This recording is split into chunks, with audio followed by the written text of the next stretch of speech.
A very warm welcome. We're about to start.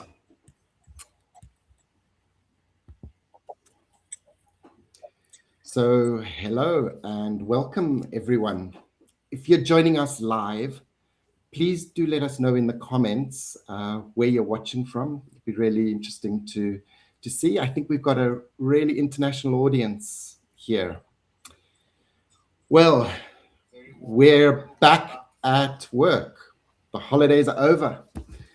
Inbox is full. Sometimes the inbox is overflowing and the pressure's already mounting. Perhaps you can feel it. I can feel all the weight of things that I have to do. When we announced this webinar, we touched on a hard truth. Most of us start the year chasing external targets. If we're doing business, we're chasing revenue, we're looking for a promotion, we're chasing fitness, perhaps. I was in the gym yesterday. It was packed, more busy than any other time of the year. But if you pursue new goals with an old internal mindset, you'll just hit the same walls as you hit last year. You may hit them, right? Today, I'm thrilled to be joined by Yash Chitale. Welcome, Yash. Great to see you here. We're both right now in the trenches of bringing new books into the world later this year. I'm crowdfunding my book called The Zero Sum Illusion. Yash is in the same process at the moment with her book called A Poet in the Workplace. Despite our different angles, poetry in the workplace, zero sum illusion, I'm really focused on, I like to call it strategic understanding in the workplace. Yash looks at creative harmony. I think we've reached the same conclusion that leadership is an inside job, something that needs to start inside us. So, Yash, a very warm welcome to you. We're facing our own 2026 challenge, right? With trying to publish a book, doing our work at the same time. But it's quite a challenge with this book launches. How are you feeling about the campaign now that we're back into the swing of things? Well, yeah, it has been a couple of overwhelming months. I mean, it's easy to write, hard to sell, especially if you are not a seller. And so it's been a social experiment. I think of it as a social experiment. I didn't expect anything going in. I'm pleasantly surprised so far. But at the same time, it's like an inside job, really. I mean, we probably both know that we had a chance to not do this and just go through this self funded. And I would say it was an inside job to really step up and say, no, I'm going to put myself out there. These are ideas I care about. This is my passion. What if I don't want to share it with the world? Why would I write a book? True, Mm, we never sell before the product is done, but we need people to make it better, right?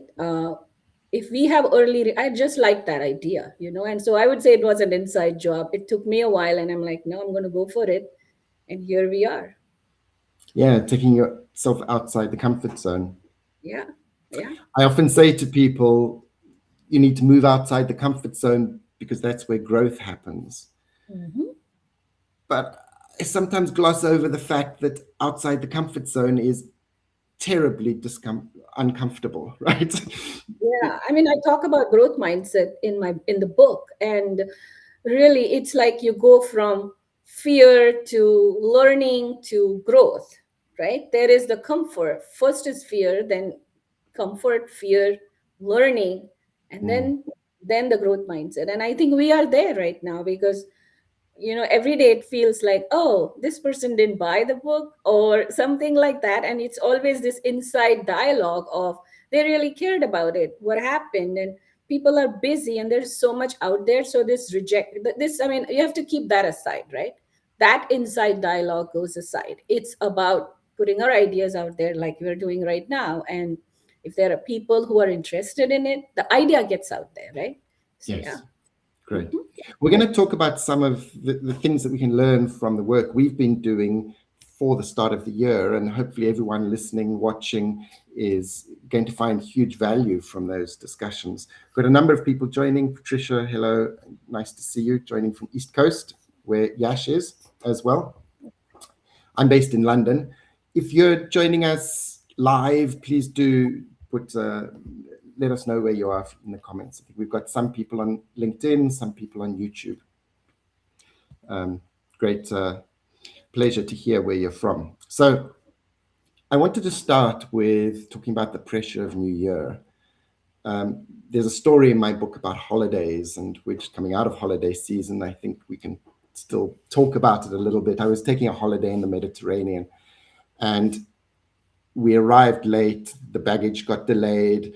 We then, so we collected it really late. Then we went through to the arrivals hall. We were renting a car, and the queue was huge. We were there with two little children in the queue, hour after hour. We finally got to the front, and they said, sorry, the car you asked for is not available. We've got this small little one. We were thinking, where are we going to put all the baggage? How are we going to cope with all of this? And we started this whole long discussion and argument with the rental agent around this, sort of war of logic against this poor person. And we were feeling a real sense of injustice. And it wasn't until much later, actually, driving the car that we got, because it was the only one they had available, that I realized that the misery that I had wasn't coming from the small car. It was coming from fighting against reality, a long fight to achieve nothing but express something. In the book, I talk about this, and I call that the conflict frame. It's around zero-sum games, where, in fact, the feeling that if you win, I'll lose, and that it's a battle between in every case. So people returning to work this week, many will immediately find themselves in that conflict frame, fighting over budgets, perhaps, over timelines, what work to prioritize, fighting with reality. I love the premise of your book. I've read the sort of blurb about it. I've read that initial introduction, and you focus on harmony. What do you see as the first step that a leader can take to stop fighting the reality of 2026 and start finding their rhythm? Yeah, what a great question. I mean, we all have this story, right? Somewhere down the memory lane, we have all been in that car line. We have all been upset about things not going right on our vacation, and we break our harmony. I mean, that's what it is. And so for me, I'm just thinking that we are in conflict. We are fighting for time and return on value, and we are in this push pull because we stay in an identity. That's our work identity. That's how we are in one place, in one domain of our life. And when we go into the vacation world, we're supposed to let go. It's a respite, right? It's a place where we are there to enjoy and also enjoy life's messiness, but we can't because we're perfect, or we're trying to be perfect at work. So I like to, in my book and even in my life, I say harmony is a practice. It's not something that's an inside job again. So it's like you take a comprehensive approach, right? You take everything in. If you are in harmony, then the yin, the yang, the light, the shadow, nature, nurture, all is part of it.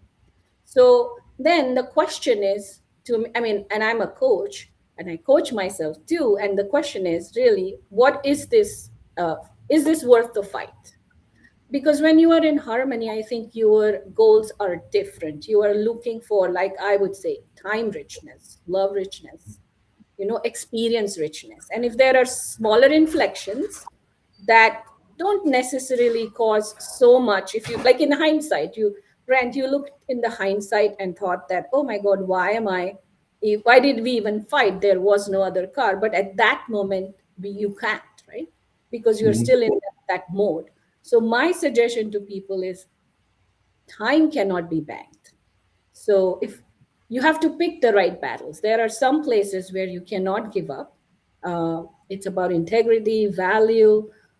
In business, you have to take the decisions you have to take, but you have to switch the identities, especially. And first of all, for that, you have to know all of those identities that are there and then learn to kind of put them in a rhythm, switch in, switch out. And I kind of call it inner clarity in my book. And it's more like, you have to, these are many parts of you. Like, I'm a poet and a coach and an author and a mother and an architect. And all through the day, the poet needs quiet. The Mm. mom's like rushing. I just finished the rush hour, right? And so I am now aware of these identities. And so practicing harmony is like switching in and out. And it's really being, when you are external, still being internally focused. And I think it takes time. It took me a long time, and it still doesn't work every day. It's not perfect. But I think if the goal is harmony, then and like you and I are trying to tell people that it's an inside job, then even in the external world, our inner clarity should show up, which doesn't, but we have to practice for that to show up.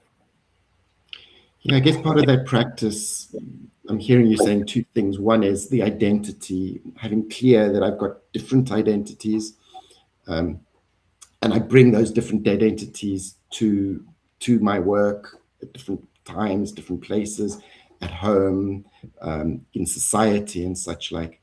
And the other aspect is around values, and saying I'm looking for harmony, seeing harmony as one of the values that I'm looking for, allows you then to pick the right battles, to focus in on what really counts, and perhaps go with the flow of it, or this feeling that I get from the word harmony.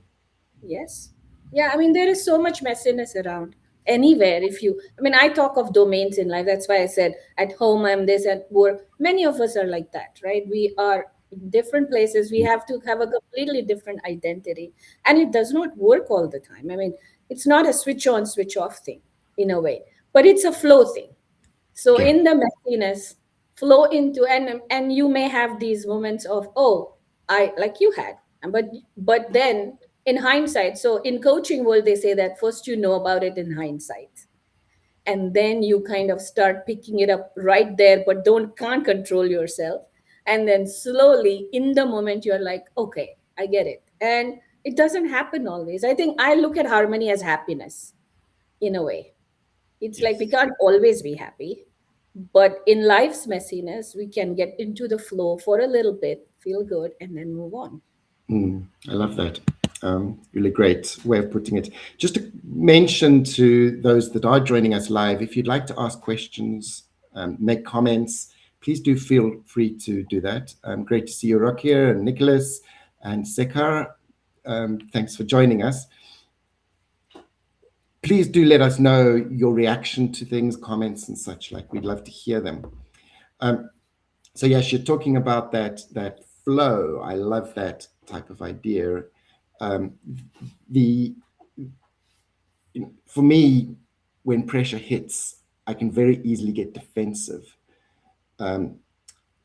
I mention in the book about a process that we go through in my company of looking at comments from team members. It's sort of an office pulse to see how people are engaged and such like.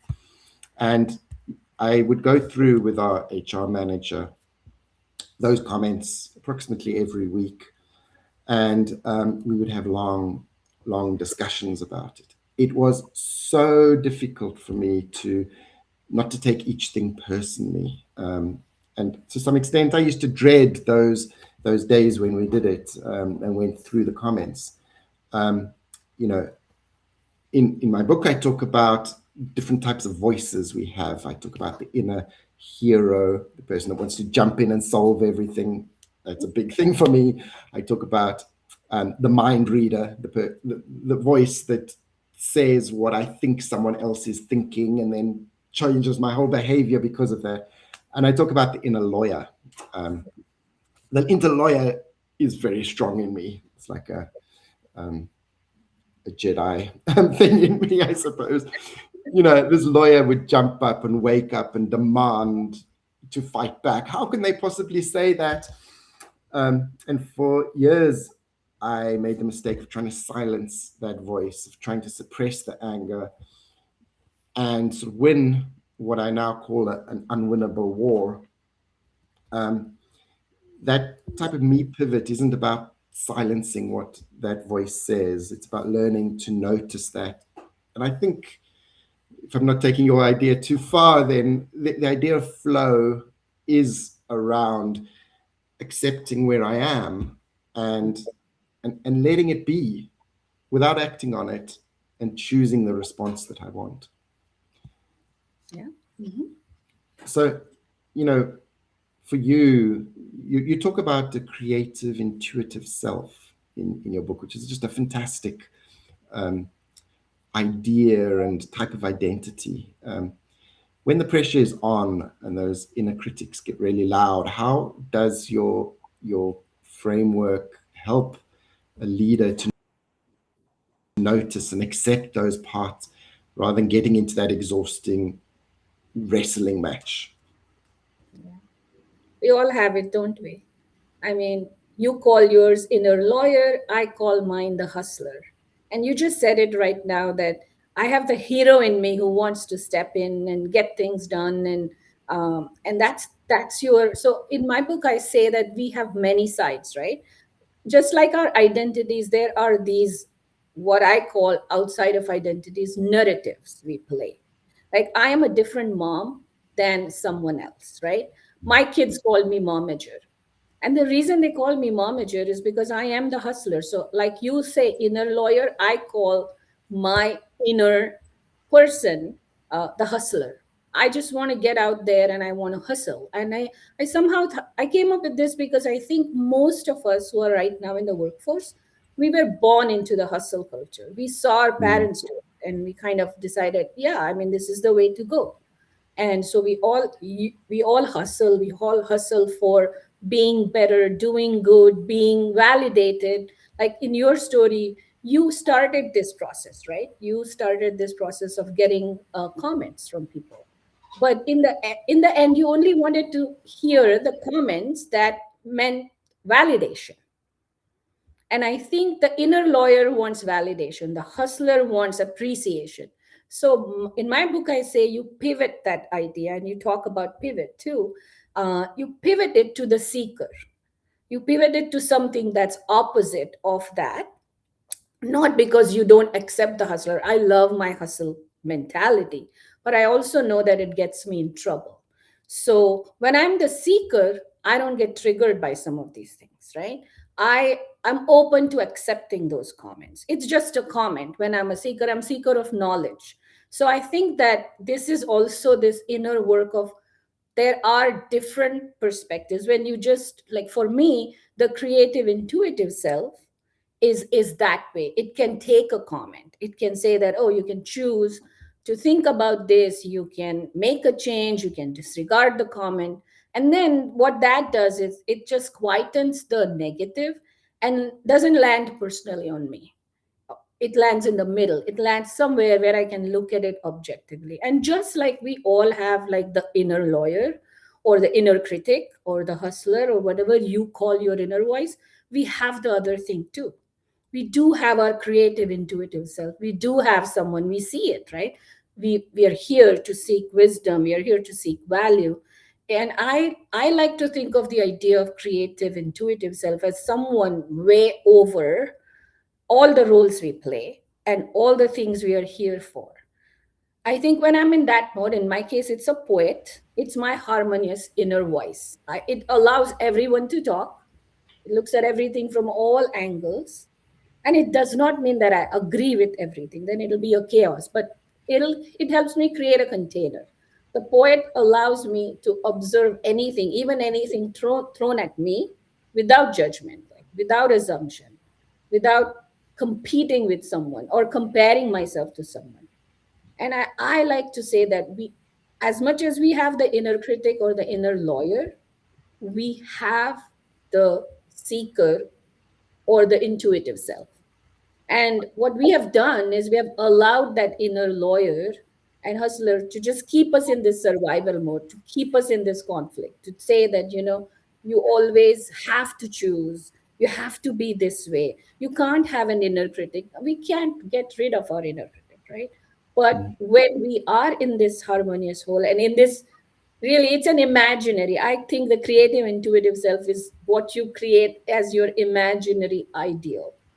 And when you do that, it's just a narrative. You can't be that. I can't be a poet all the time. Mm. But it allows me to thrive. It allows me to thrive in conflict. It makes me not get overwhelmed right away. So I'm not Yes. reactive. So I would say Mm. that's one way it allows me to change the rhythm. If I'm in a pattern, if I just can like even get a little bit of a sense of like, oh, I am the poet, and then it's a reminder that okay, it, in the moment it allows me Mm. to be a seeker of information or whatever it is that comes my way. I love how you're choosing an identity and living by it. It's part of that idea of the as if principle, isn't it? You could say, well, okay, I'm getting engaged and maybe taken into place I don't want to be, but I'm going to choose that seeker, the intuitive self role, which you call your inner poet, to, Mhm. to, to be here and thrive within this situation. Yeah. I think So, when we push pull, it's the survival, right? mhm, We are always like, should we? I mean, I was like that as I start my book like this, the hustler and the seeker, and they're talking to each other. And now I make the hustler work for the seeker. mm, We are hustling right now. We're hustling for our book. We're hustling for yeah, many things in life. But in a seeker mode, the outcome doesn't make that much of a difference. It's the process. Seeker yeah, is I love seeking it. it. Yeah. Yeah, and you mentioned hustling, and we've got up here a QR code for Yash's website. If you scan that, you can have a look at her website, which got already you're building fantastic resources there. You have plans for training and such like. I'm not sure I'm allowed to even say that, but also a link to the crowdfunding campaign you have at the moment. Patricia has put a really interesting comment and a compound question into the comments here. I thought it would be nice to touch on that.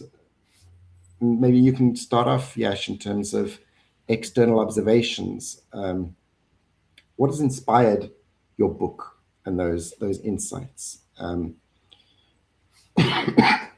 I mean, like I said, my story started with this battle between the hustler and the seeker. And I have to say that all my life, the hustler had given me success. When I decided to get coaching, I was running a 100 people office in San Francisco for a really large design firm. Everything was going great, right? But I had these inner voices, and I think the coaching brought them even out to me. And so that was my inspiration to even start on this journey. And then over time, I did not want to become a coach, I have to say. I actually asked for a coach because I was leading. I had two babies at home. It was all overwhelming. I was like, okay, I need some support. And you don't get inside the workplace because people just see the successful side of you. They don't see the vulnerable side of you. You don't show the vulnerable side. So my inspiration for this book is that you can be vulnerable, that there are voices. And just like you said, that your inner lawyer shows and you talk to HR and you try to figure this out. I think this book is to me is like that. The reason I wrote it is because we all go through this, and it's a journal. You get to write your thoughts in it. You get to find all those identities that you're kind of almost compartmentalizing, right? I'm one way at home. Nobody knew I was a poet. I have been writing since I was a teenager. So I think my inspiration is that people will realize that there is that creative, intuitive self. Sometimes it's from our childhood.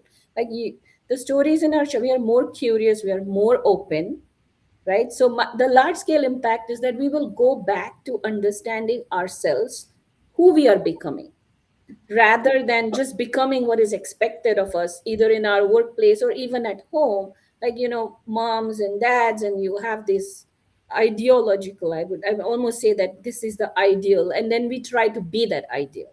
So my Mm, hope is that when people, like the large scale impact, I hope people can like give up a little bit of the hustle to be the best or the perfect, kind of don't think of busy, like, make, they redefine their success in a way. So I think those are my large scale impact that I would like to see people do. And we fail to do this internal work because we are rushing. We are rushing into the next project and the next thing. And so I would say I see that so often now as a coach, that people continue, we repeat, repeat, repeat. And we don't know why it keeps happening to us. I mean, many people come to me and they have layoff after layoff, and then they, add more skills, add this, add that. And but the inner conflict or the inner issues don't go away. And I think that's what I feel the impact of whatever you are writing or I'm writing, and maybe Patricia is writing too, right? mhm. Yeah. So I think that's what we all are trying to do. It's a bigger problem. It's everywhere. We have just chosen to fight it for ourselves and then put things out there for people to think. Yeah, I'd say. Love it. That's really inspiring, I think, in terms of for other people considering putting out, be it a book or anything else, taking that message out to others. For me, with this question, just put it back on again. Well, I was born and brought up in South Africa, and I go into some detail in the book around that, and had the great privilege, in fact, of being part of um, the change 1994 democratic elections for the first time. Um, Before that, I'd been, in regular protest marches at the university, know how to deal with tear gas and such like, and saw how people, when they wish, can bring about a transformation. When they've made that decision to move forward in a way of peace, in a way of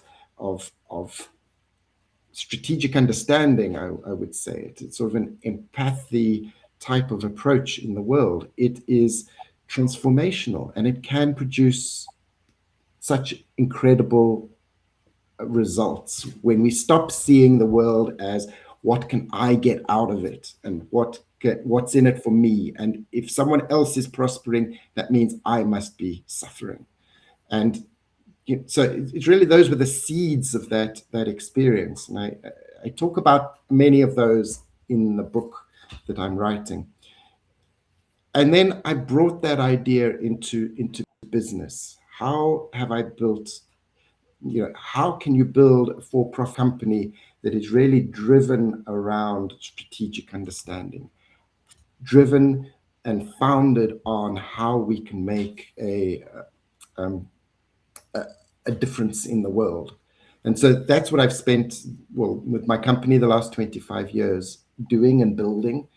And our core values reflect what we're trying to do in terms of making a difference and understanding of other people's perspectives in the world. So I guess that's the external observations that I've had within business and politically. And of course, right now, we can feel this growing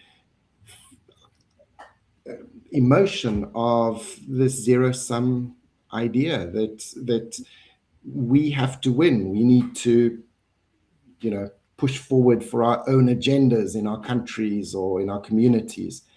And I find that really sad when there's so much more that can be achieved.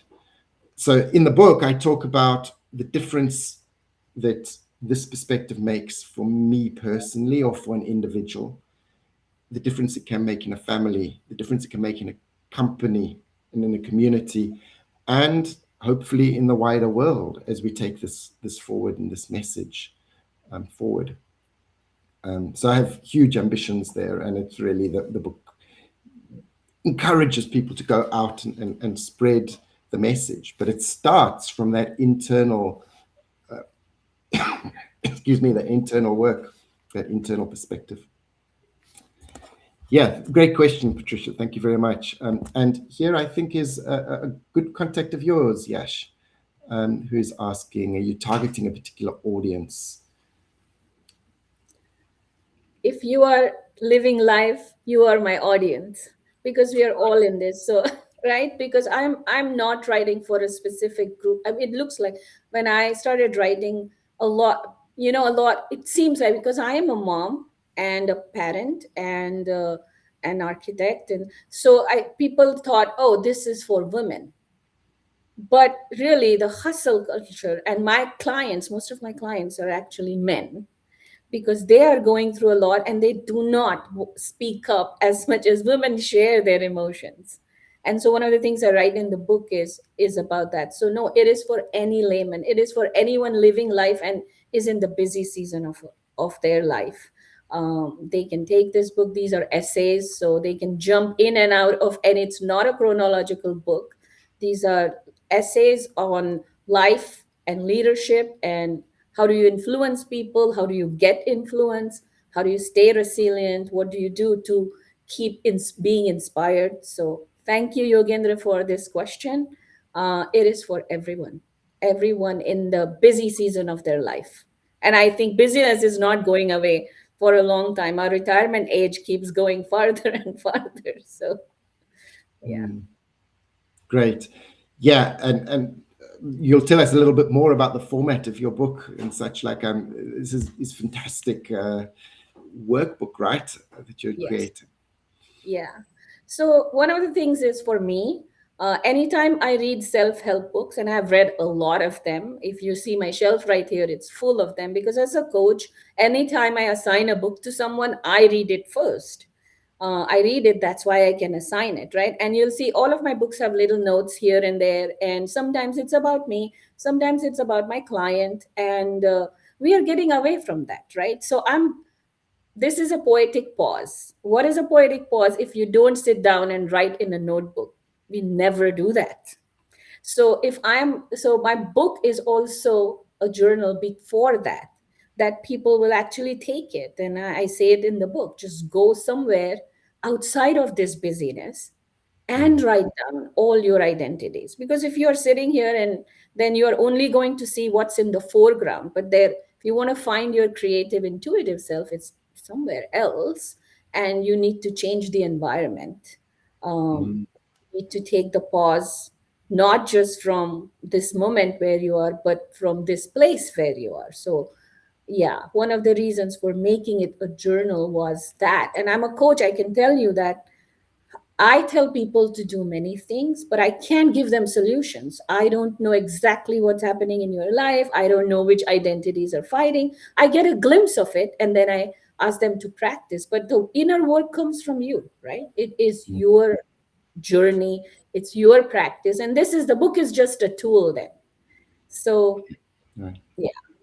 Okay, fantastic. And Yogendra, from my side, just briefly, it's really focused on professionals, perhaps leaders at all different levels, who are looking at how to change the world. And I guess it would be beneficial to everyone, at least. We talk about three different chapters, three different sections. One is about me, and it's the internal work that we need to do. The other is about them and our perceptions of the outside world and others.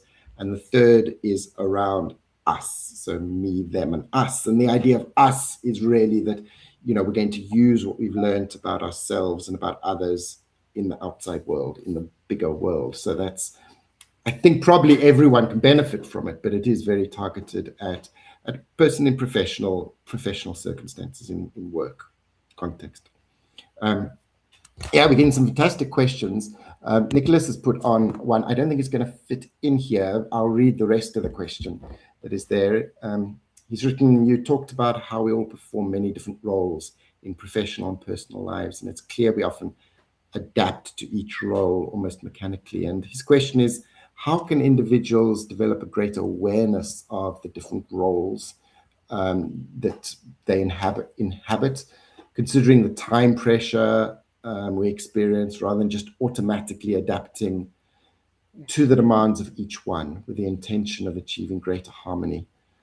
So how can we develop that greater awareness and ability to adapt? Yeah, it's easier said than done, right? I can say it, but you have to do it. And I've been doing this for the last 10 years and I'm not perfect, right?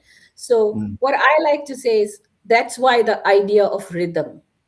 So the harmony is you want to bring wholeness. You want to be able to do this in the moment.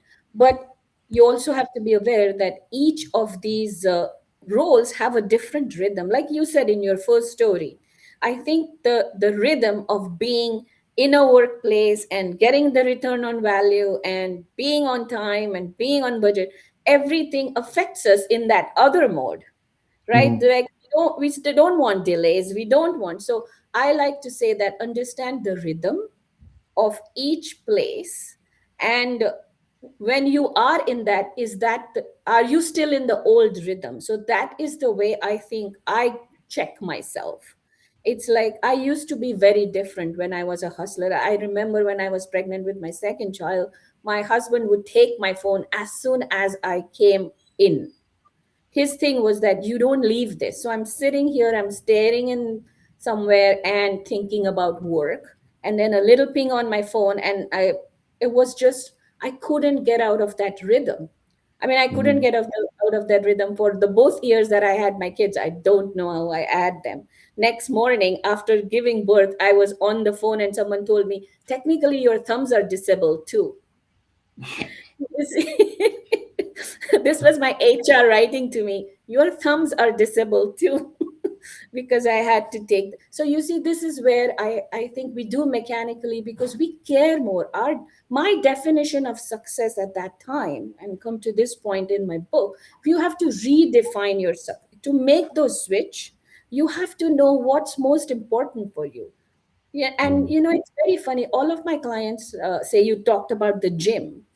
All of my clients say that their first goal, like, we don't make goals for work, we do probably for our businesses, but our personal goals are always about health, losing weight, getting on a diet, getting some time for myself. Think about this. Just this week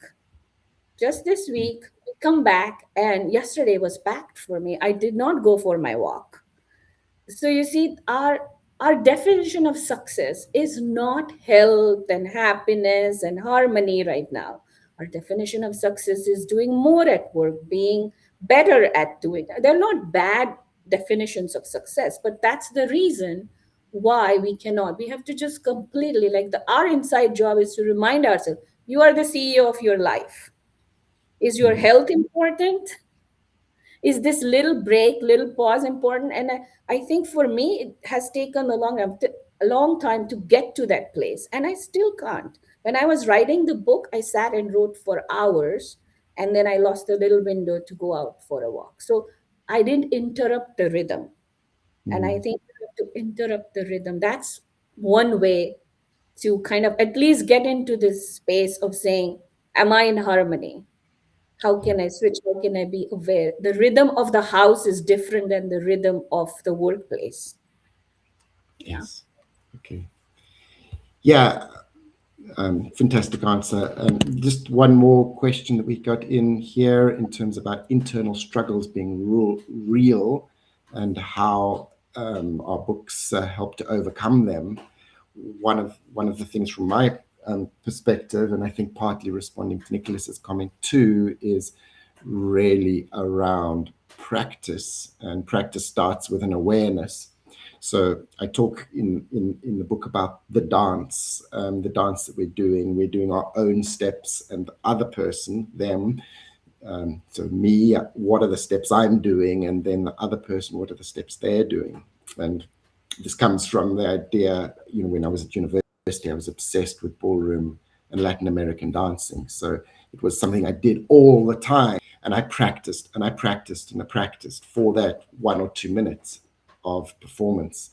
And I guess anyone who's tried to dance knows that, but actually any sport, that you might do, there's a process of practicing. Yet with our own lives, we somehow think we can just decide it and do it. And there Mhm. is a whole lot of work of awareness and work of, um, um, firstly noticing how I'm reacting, just being aware of that, and then thinking and understanding what I prefer, what are my values that drive an alternative. So that is an important realization along the process. And then practicing responses and not beating myself up when I got it wrong. I would never learn how to do that tango step if every time I make a mistake, I land heavily on myself and say what a fool I am. We often think of it like that in other parts of life, but when we dance, we spend time to learn. Right. Yeah. So I spend quite a lot of time in the book really talking through that idea of practicing and using certain approaches to bring that awareness into our mind. So for me, how does this book help overcome that? First of all, like we we become numb to our inner struggles, right? They are our inner struggles. It doesn't in the external world sometimes they are not important. It's unpopular even to say that I am feeling emotionally this or that. I Mhm. actually encourage my clients to say it, like, So there are some practices. My book is three parts. The first part is clarity. First, understand who you are, right? Who are you becoming because of what you have been doing, right? I was just a hustler. I just had no reason to be in any other domains. Then it's the courage. How does this book? So for me, it's like we all understand our inner struggles are real. We don't find the courage to step out and say, this is my struggle. How do I? So in the second part of my book, it's find the courage to get influenced. Like Mm, right now, you are attending this, something will stick. Like I mm, say, why are you attending this? I say why zone. I'm like, I know why I wrote this book. I know why I'm spending all of this time on this book and these talks. But if you don't know your why, for why you should fight the struggles, this book you will get and you will put it on the shelf. Like all our New Year resolutions, right? We do them and then we forget about them because our why is not clear. So okay. in this book, it'll ask you to go deeper into why should you even be fighting these inner struggles. We all see people around us. I mean, I have so many friends who are very successful externally, but when we meet, they're like, oh, I wish I had a 10-minute meaningful conversation. This was just Mm, this past weekend. My friend said, oh, I'm doing good, but I don't have this 10-minute meaningful conversation. And it was her birthday yesterday, and I texted her and I said, I am available for a 10-minute conversation any day. You just call me, right? it's great. So these are some of the things you'll see in the book that as you start writing, you will find your own solutions. This is something, our inner struggles are not very different from each other. It's Mm, like our solutions are unique to us and our situation. So okay. each part of the book, and then finally conviction. The last part of my book is conviction, and it's all about that. Really Excellent. about how to stay on this path and Mm, how to almost if you're hustling for everything else, your livelihood, hustle for yourself. Be the CEO of your life, I would say. okay. That's fantastic. Perhaps that's where we should leave things. Really enjoyed that discussion. There were many other things that we could have talked about, different Yes. examples, but those that wrote comments have really helped us with some fantastic questions. We're going Thank you. to, on the next screen, as we close, I'm going to just leave up the 2 QR codes, just in case you want to have a look at what we've got there, perhaps support the crowdfunding campaign. It would be really fantastic if you did, but even if you haven't, really great to have your participation in this. Um, so, you know, I guess if there's one takeaway from today, it's that the challenges that we have in 2026 will not be solved by grinding harder, by the hustle, by pushing on those things with the same old mindset. It's really that inside job. It's something that we need to look inwards and bring forth those other identities, and do the hard work that it is to to to see strategic understanding to reach that space. So really fantastic. You want a last sentence or two, Yash, and then we'll bring it to a close. I'm just thankful that people are here, they're listening, they're thinking, they're asking questions to me. That's a win for us, anyways, because Yes, we have brought attention to the inside. And if that can stick for a little long through January, if it can make someone journal, someone reflect, and hopefully when the book comes and some of the people who join our circles, I'm sure we're going to give them little tidbits all along before the book comes. So we'll help you practice. We're just thankful that you're thinking about the inside job. fantastic. Thank you, everyone. Thank you, Yash. It's been lovely speaking to you. Hope you have a good day today. Good day to everyone who's watching this live or watching it in the recording. It's been great to be with you. Yes, great to be with you. Thank you, everyone. Thank you. Bye.